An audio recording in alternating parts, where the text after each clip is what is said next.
Enfin, nous irons en balade grâce aux affiches d'Éric Garance. L'artiste vient de sortir un livre sur ses plus belles représentations de la Côte d'Azur.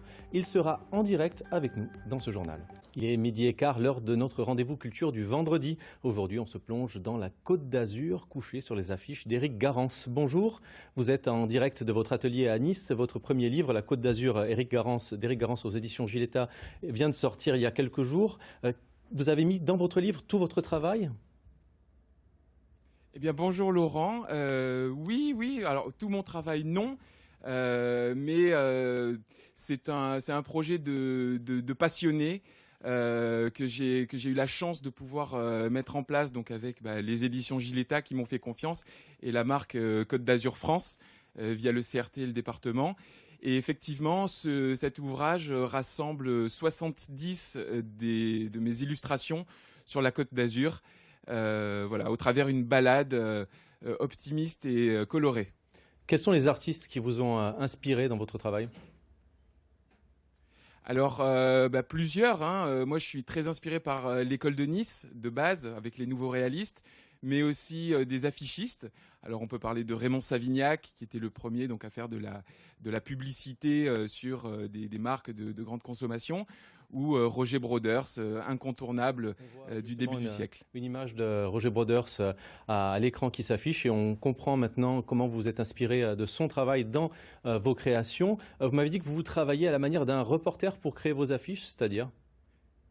C'est ça, j'aime bien ce terme de reporter parce qu'en fait, à chaque fois, alors soit je connais l'endroit, soit je le connais pas forcément très bien. Et donc j'y vais, j'apprends à le découvrir, donc je le visite.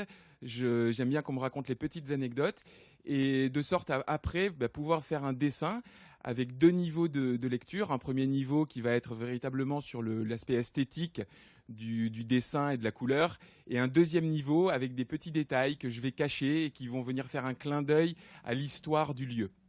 Vous avez également réalisé des affiches de grands événements qui ont eu lieu sur la Côte d'Azur ?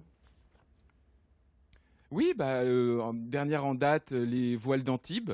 J'ai eu la chance donc de faire cette affiche pour le 25e anniversaire des voiles. Je réalise également l'affiche du championnat du monde de boule carrée chaque année maintenant, organisé par le Cercle des Amis à Cagnes-sur-Mer. Et puis sinon, je fais aussi des événements pour le département, donc l'Outdoor Festival donc, qui aura lieu en 2021, ou l'Europétanque de 2019 et celle de 2020 qui aura lieu en 2021. Éric Garance, vraiment en quelques mots, rien ne vous prédestinait vraiment au travail d'artiste ? Pas vraiment, je suis un enfant du pays. J'ai travaillé ici et puis la vie m'a amené sur Paris où je suis devenu chef d'entreprise. J'avais une entreprise d'une trentaine de personnes dans le mobile et les objets connectés, donc dans la publicité digitale. Et c'est en revenant donc sur la Côte d'Azur en 2016 que la marque Côte d'Azur France m'appelle. Et on a vu mes dessins sur les réseaux sociaux. Et on a vu le résultat de vos affiches également et de votre travail. Merci Éric Garance d'avoir répondu à nos questions. Je rappelle le titre de votre livre, La Côte d'Azur d'Éric Garance aux éditions Giletta.